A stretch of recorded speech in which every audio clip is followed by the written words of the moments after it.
A juventude é chamada a ser luz no mundo e esperança para a igreja. Hoje vamos refletir sobre a missão e evangelização dos jovens com a participação especial de Isadora Prudente, que está aqui.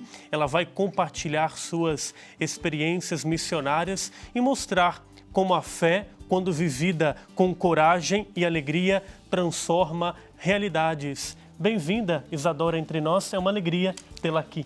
Bom dia a todos que nos assistem. Muito obrigada pelo convite. Muito bem. A Isadora, que é assessora inspetorial de pastoral juvenil de Guaratinguetá, cidade aqui ao lado, e leiga vocacionada das Salesianas. Isso. Não é isso? Isso mesmo. Muito bem. Iniciando então o nosso bate-papo, Isadora, conta para nós um pouco como surgiu o desejo de ser uma missionária atuante. O que te motivou a dar esse passo para essa experiência missionária? Conta para nós. Muito bem, né? Como ele disse, né, eu sou salesiana, estudei com as irmãs desde pequena, e o nosso carisma salesiano, ele é por natureza missionário, né? Então, dentro da escola, né, da nossa formação normal, nós temos diversas experiências, diversas propostas que nos permitem também fazer experiências missionárias. Então, eu já havia feito de tudo, né, enquanto pastoral, né, tanto na área da música, no voluntariado, na pastoral juvenil. E a missão era uma dessas atividades que era proposta pela escola, porque ainda como estudantes, né, é uma proposta que é feita para os jovens ali entre nono ano e ensino médio, para fazer uma experiência de missão. E então isso foi despertando em mim o desejo, né? Por que não fazer uma experiência como essa, né?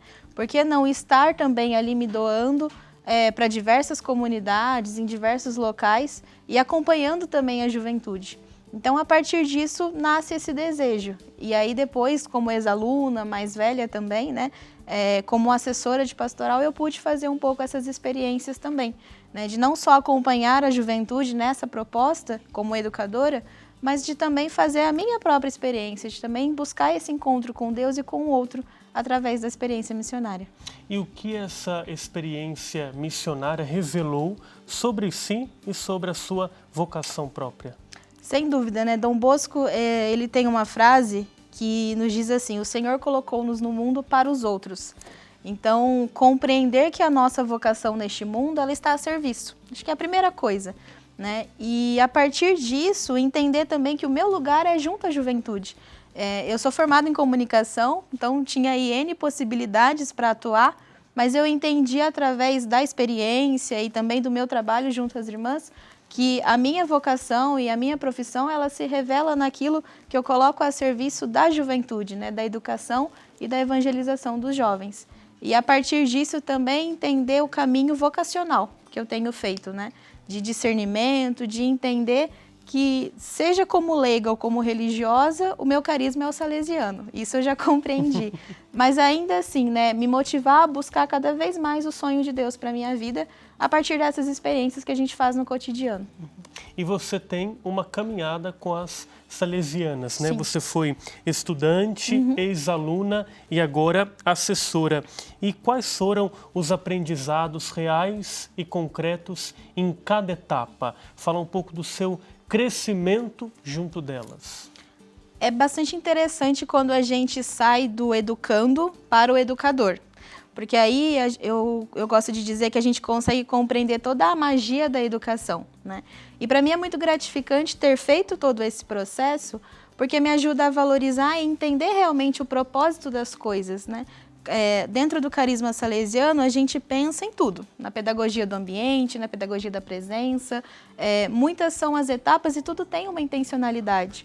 Então, como aluna, como estudante, eu recebi tudo isso, e depois, como educadora, eu posso devolver. Eu posso também formar e impactar outras vidas. Então, acho que, primeiramente, é esse sentido de gratidão mesmo. De entender que eu também posso ser instrumento, assim como muitas irmãs, como muitos educadores foram e continuam sendo na minha vida, né?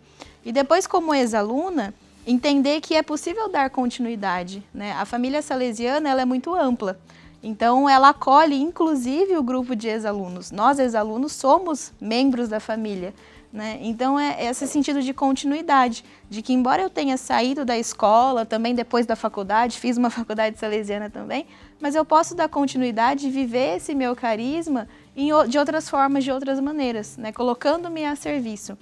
E de modo especial como assessora, né, nesse papel de educadora salesiana, colocar cada vez mais esse impacto que eu sofri e levar isso adiante para as outras pessoas, né? Muito bem, e sabemos que fé é ação, compromisso. Ninguém vive a fé de braços cruzados, né? Então, como essa experiência pastoral, missionária que você teve te ajudou a amadurecer na fé e no compromisso com a igreja? O carisma, ele é dom da igreja, né? Então, viver o carisma salesiano não nos isola da igreja, muito pelo contrário, né? Nos integra cada vez mais a ela. E entender isso tudo numa dinâmica de que eu tenho o meu papel no mundo, eu tenho o meu papel na igreja. Os carismas, eles acontecem de diversas formas, de diversas expressões, mas nós vivemos por um único motivo, por uma única ação que nos convida a sermos missionários, a vivermos a igreja de fato como compromisso, né? Então, toda essa dimensão missionária para mim, ela me incentiva cada vez mais a ser presença também na minha paróquia, na minha comunidade, a buscar essa inserção e abraçar de fato, né, todas essas propostas da igreja, porque, né, o nosso saudoso Papa Francisco nos pede uma igreja em saída, uma igreja com rosto jovem. Então, a partir do meu carisma, de tudo aquilo que eu trago como bagagem, através da minha formação e também do meu trabalho hoje, ele me ajuda de uma forma mais concreta, me aproximar e viver realmente aquilo que a igreja nos pede, né? Então, uma coisa fortalece a outra e aí está a beleza da igreja, né? Essa diversidade de carisma, essa diversidade de expressões, mas que busca, de fato, um mesmo Cristo, né? Uma mesma conexão com aquilo que a igreja nos pede. E você é uma leiga, uma jovem, muito atuante na igreja. Então, na sua visão, no seu modo de conceber as coisas, qual é o papel da juventude na evangelização e na vida missionária da igreja no hoje da nossa história? Para nós, salesianos, a gente entende que a beleza da evangelização não é somente o educador evangelizar. A gente sempre brinca, né? Jovem evangelizando jovem. Então, primeira coisa, no meu entendimento, é compreender que a juventude, as crianças, não são o futuro. Às vezes a gente fala, né? São o amanhã, a promessa do futuro, a promessa do amanhã. Não, nós somos o hoje, nós somos o agora, né? O Papa Francisco vai dizer isso para nós somos o agora de Deus. Então, primeiramente, compreender que a juventude, a infância, ela tem também um papel de ação na igreja agora. E que a juventude, entre ela pode fazer esse movimento, não necessariamente ter um adulto, uma pessoa, claro, com todas as suas contribuições, mas muitas vezes nós nos colocamos acima e a gente esquece do potencial que a própria juventude tem de fazer o trabalho com a juventude, né? Então, juventude é testemunho e eu acho que não há nada mais bonito, nada mais concreto do que um testemunho que toca, que arrasta, né? Então, dar espaço para que essa juventude que faz essa experiência do primeiro encontro, do primeiro anúncio, possa também anunciar para outros jovens e assim a gente fazer esse movimento crescer, né? Sem aquela ideia de que eles só vão trabalhar no futuro, né? A juventude é o futuro, é o próximo passo. Não, o futuro é o próximo minuto, né? Assim como o minuto passado já é passado. Então, a gente entender realmente que é agora, o local de atuação é agora. Porque a igreja está em movimento, os carismas estão em movimento, em atualização, e é preciso entender que a juventude ela cria consciência, ela veio para transformar. E o transformador não pode ser no futuro, não pode ser daqui a um tempo, ele tem que ser agora, né? Então, realmente, ter essa dimensão de que a juventude ela faz acontecer. E se nós queremos uma igreja em saída, uma igreja missionária, uma igreja atuante, aberta, nós precisamos dar espaço para a juventude. Muito bem, tão jovem e quanta sabedoria. Deus abençoe Amém. A sua missão e continue com essa alegria na nossa igreja, levando a todos o amor, Jesus, a sua palavra. Amém. Deus abençoe sempre, muito obrigado pela sua participação aqui no nosso programa Família dos Devotos e volte sempre, tá bom? Muito obrigada. E agora, a Letícia traz um outro exemplo concreto para nós da atividade missionária dos jovens. Isso mesmo, muito obrigada, Isadora, muito bacana essa partilha, né, do seu trabalho enquanto salesiana, né, com todo esse grupo. E a gente vai conhecer agora um outro exemplo, Diácono, de evangelização juvenil, que foi o segundo luau juvenil vocacional que foi realizado pela paróquia Nossa Senhora Aparecida em Pederneiras, aqui no interior de São Paulo. Foi uma noite de fé, de alegria e encontro profundo com o coração de Jesus. Quem vai contar um pouco mais para a gente sobre esse encontro, como que foi, é a Débora Beltramini, que é coordenadora da PASCOM e também organizadora desse luau. É isso mesmo? Bom dia, seja bem-vinda. Bom dia, Letícia. Bom dia a todos que nos assistem. Primeiramente, é uma grande alegria estar com vocês nessa manhã, no dia que a gente celebra o Sagrado Coração de Jesus, para falar um pouco sobre o nosso Luau Jovem, o grupo de jovens da nossa paróquia. Queria que você falasse, então, como é que surgiu a ideia de fazer esse luau e como que foi esse momento de encontro dos jovens. Sim, na verdade, a ideia do Luau Jovem surgiu ano passado, em 2024, com um desejo de reacender a chama da fé no coração da juventude, né? De uma maneira diferente, de uma maneira mais acolhedora, e a partir daí dá início ao grupo de jovens da nossa paróquia. Então, o ano passado nós fizemos o luau no mês mariano, né, como tema de Nossa Senhora Aparecida, e foi um momento inesquecível na vida dos jovens. Nós tivemos a presença de 150 jovens com a gente. E aí, este ano, nós fizemos em honra ao Sagrado Coração de Jesus, contando com a presença das irmãs apóstolas do Sagrado Coração de Jesus também. E como que foi esse encontro? Você falou mais de 100 jovens também que participaram. A gente está vendo até algumas fotos que vocês mandaram para a gente desse encontro, que foi agora, né? Dia 15 de junho. Conta como que foi esse encontro, então, dos jovens, a experiência que eles tiveram nesse luau. Sim, sim. Olha, na verdade, pelo sucesso dessas duas edições do Luau que a gente viveu, a gente planeja em tornar esse evento anual. Este ano, como a gente falou, com a presença das Irmãs Apóstolas, nós vivemos momentos de muita comunhão, muita fé e partilha entre os jovens. Fizemos muitas dinâmicas, com muito conhecimento passado também pelas irmãs, mas eu acredito que tem um momento muito especial que marcou, né, a vida de todos que estavam ali presentes, que foi o momento em que, com a fogueira acesa, né, nós fomos conduzidos a um momento em que a gente escrevia num papel nossos medos, nossas angústias, e depois a gente foi convidado a queimar esse papel junto à fogueira e fazer uma adoração a Jesus, né, à margem do rio Tietê. Então foi um momento muito acolhedor, muito especial de fato, para aqueles 150 jovens também presentes ali. E você percebeu os jovens saindo diferente desse encontro depois que eles passaram por todo esse período de adoração, de reflexão, né? Imagino que foi um momento de muita reflexão interior também sobre a vida deles, essas angústias que eles partilharam. Sem dúvidas. E, na verdade, é muito interessante também a conversa que nós tivemos há pouco com a irmã Nilza sobre a comunicação, sobre a evangelização na comunicação.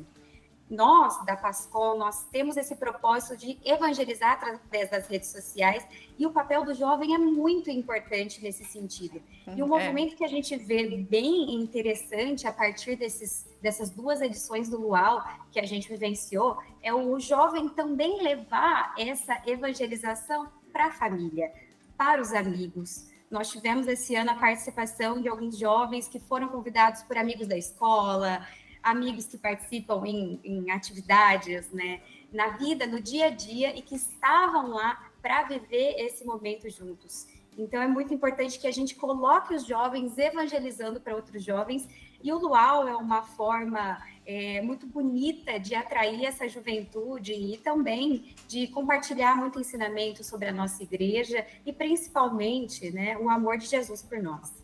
E você percebeu também que teve maior participação depois desse luau dos jovens na igreja também? Você falou que muitos foram convidados por amigos, mas eles conseguiram também trazer a família para a igreja a partir da primeira edição que vocês tiveram ano passado?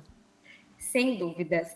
Como eu falei no início da nossa conversa, o primeiro luau ele foi o início, né, para dar aí um começo ao nosso grupo de jovens na paróquia, que ele acontece, né, mensalmente. E aí a gente vê um movimento muito grande dos jovens Ainda volto também com ela, né? Depois procurando a participação em pastorais. Então, hoje nós temos um movimento bastante interessante dos jovens vindo para as pastorais da igreja, participando, convidando mais amigos e trazendo, consequentemente, a família para dentro da igreja também, aqueles que talvez estejam afastados. Muito bacana. E, Débora, a gente tem, vocês enviaram para a gente, convido você também a assistir a participação e o testemunho do jovem Murilo Frascarelli, de 20 anos, que viveu a experiência, então, do segundo luau juvenil vocacional. Vamos conferir. Eu sou Murilo, tenho 20 anos, sou natural da cidade de Pederneiras e recentemente a gente teve a segunda edição do Luau, feito pela paróquia Nossa Senhora Aparecida, aqui na cidade de Pederneiras mesmo, a qual foi a primeira que eu pude participar, mas foi uma questão de muito aprendizado, de estar reunido entre os jovens da minha idade, um pouco mais velho, um pouco mais novo, buscando o mesmo objetivo, que seria a santidade, essa aproximação com Deus. Então foi muito bonito, a gente teve participação das Irmãs do Sagrado Coração, onde elas conseguiram explicar para a gente a devoção sobre o Sagrado Coração, como funciona a parte histórica, de como surgiu. E depois a gente teve também um talk show sobre o padre conversando com as irmãs, e algumas dúvidas da fé católica em geral que foram respondidas, mas é muito bom ver esse incentivo para os jovens para estar na igreja. E com certeza, depois que eu fui no Luau, eu ia para a igreja com outra cabeça, com outra mente, realmente pensando em adoração. Então, foi muito bom em questão disso. Muito bacana. Né, Débora? Eu queria que, para a gente encerrar, que você deixasse os seus contatos e que você falasse um pouquinho de quem quiser, de repente, na sua paróquia, a sua Pascom, organizar encontros como esse, Luau, de repente, outros encontros de jovens, como fazer, como organizar. Você ajuda também quem tem esse desejo? Sem dúvidas, Letícia. Desde o momento que a gente começou a Pascom na nossa paróquia, a gente entrou com o propósito de evangelizar através das redes sociais. Isso é muito importante, porque hoje a mídia social ela nos dá essa ferramenta para a gente chegar cada vez mais em mais pessoas, em mais jovens e transmitir para todos aqueles que talvez não estejam presentes a beleza da nossa igreja, né, os ensinamentos. E, é claro, me coloco à disposição para quem quiser uma ajuda, ideias para participar e também seguir a gente na nossa rede social. Hoje a gente conta com mais de 10 mil seguidores no nosso Instagram e frequentemente a gente está postando as novidades dos eventos que a gente realiza também. E deixo o convite a todos que estiverem pela região no ano que vem participar do nosso Luau. Perfeito, Débora. Muito obrigada pela sua participação, essa partilha aqui com a gente na Família dos Devotos. Seja sempre bem-vinda. Muito obrigada. Obrigada, um ótimo dia. Ótimo dia para você também.